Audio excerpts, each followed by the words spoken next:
wasaaradda arrimaha gudaha iyo dowladaha hoose ee dowladda Hirshabelle oo kaashanaysa hay'adda FCA ayaa tababar ku saabsan xoojinta xirfadaha hogaaminta, u qareemidda iyo xalinta khilaafaadka xubnaha haweenka, golaha deegaanka iyo hooyooyinka nabadda waxa ay uga furtay magaalada Jowhar ee gobolka Shabeellaha Dhexe. Waxaana tababarkan furitaankiisa ka soo qayb galay mas'uuliyiin ka tirsan maamulka degmada Jowhar oo qayb ka ahaa gudoomiyaha maamulka degmada Jowhar Cismaan Maxamed Mukhtaar Bare, xogayaha dowladda hoose ee magaalada Jowhar Maxamuud Xasan Bariise iyo agaasimaha guud ee wasaaradda arrimaha gudaha iyo dowladaha hoose ee dowladda Hirshabelle Nuur Xasan Muuse Nuur Jaake. Gudoomiye ku-xigeenka ururka haweenka gobolka Shabeellaha Dhexe Ruqiya Cabdulle iyo xildhibaanad Madiine Cadow oo ka tirsan xubnaha golaha deegaanka magaalada Jowhar ayaa ka mahad celiyay tababarkan maanta loo furay. in waxaan ku sheegaa tababaro badan la siiyo lagu soo noqnoqdan aad u fiican tahay insha Allah wax alla wixii wasaaradda arrimaha gudaha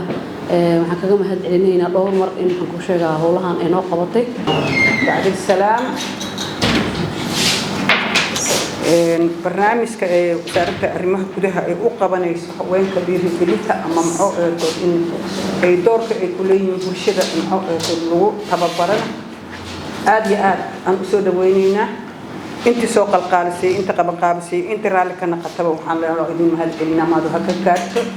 Xogayaha dowladda hoose ee magaalada Jowhar Maxamuud Xasan Bariise ayaa sheegay in haweenka ku nool magaalada Jowhar ay yihiin kuwa dadaalo ku bixiyay arrimaha xalinta khilaafaadka dhowr iyo 30 sano ayna soo dhaafnay tababarkan muhiim u yahay.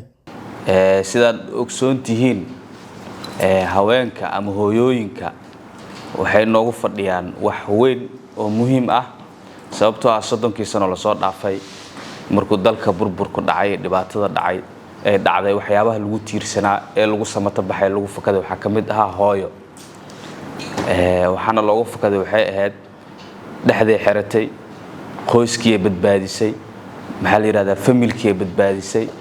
wax walba oo aad ogtihiin oo la soo marayna waxa maxaa la yiraahdaa samato bixintooda qayb ka ahaa hooyo. marka aad ugu faraxsanahay in xirfadii iyo u qareemidii iyo maxaa la yiraahdaa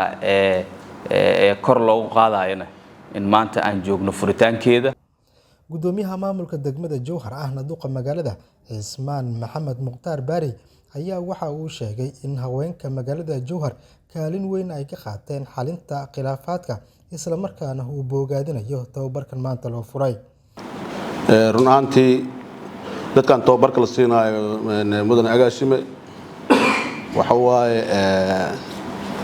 waxaan maleynayaa waliba in iyaga wax laga baran doono maxaa yeelay waxay mar kasta nala jiraan ama ay qayb ka ahaa jireen dib u heshiisiin kasta aan sameyno waxaa loo soo xolisay oo garashadooda ay ku dheehan tahay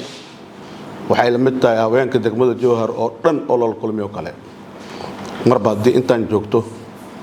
in dad wax gaarsiin karan ay yihiin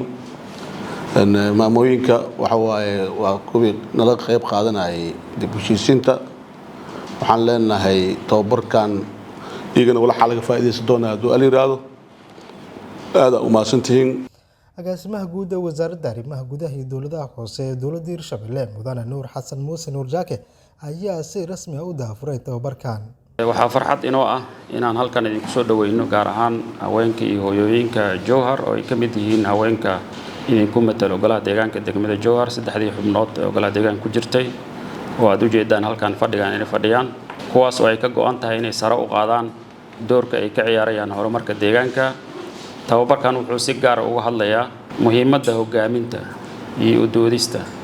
laba shay oo muhiim ah oo tababarka uu ka hadlayaa hogaamin iyo u doodis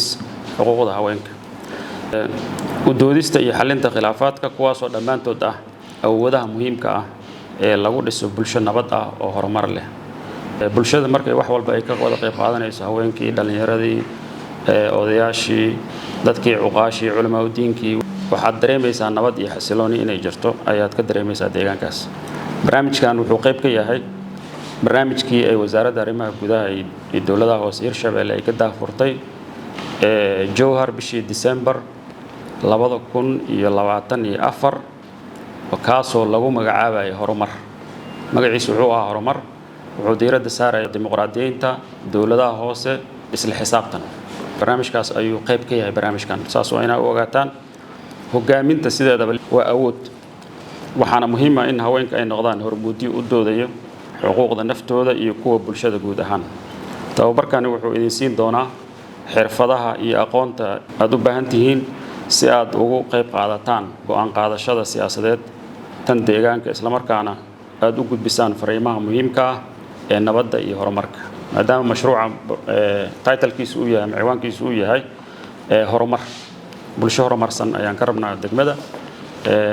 Jowhar inay noqoto tababarkan haweenka Jowhar iyo haweenka idinku matala golaha deegaanka Jowhar dhinaca hogaaminta iyo u doodista waa arrin muhiim ah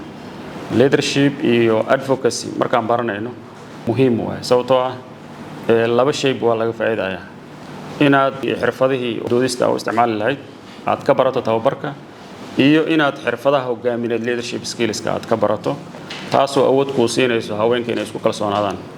inta badan haweenka markay ra'yigooda dhiibanayaan kalsooni ma jirto in awoodiina dhistaan kalsoonidiina dhistaan doodi kartiin dhihi kartiin waxaan annaga xaq u leh dhihi kartiin ujeedada laga leeyahay intaas waaye tababarkan wuxuu si gaar ah u saari doonaa saddexdaas shay waxa waaye waa hogaaminta haweenka waxaa la barayaa xirfadaha hogaaminta si loo maareeyo kooxaha loo dhiirigeliyo bulshada iyo sidii ay ugu qayb qaadan lahaayeen horumarinta siyaasadda iyo maamulka bulshada waxaan idinku soo darnay saddexdii golay deegaanka idinku matalayay oo iyaga naftooda capacity building badan la soo siiyo wax badan la soo hoga tababarkan wuxuu kor u qaadi doonaa kalsoonida haweenka iyo hogaaminta iyadoo la siinayo aqoon iyo awood ay u adeegsan doonaan bulshada si waxtar leh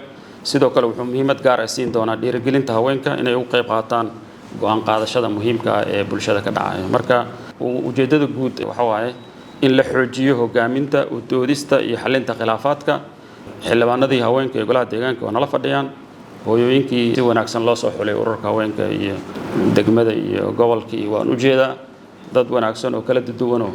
ayaa la soo xulay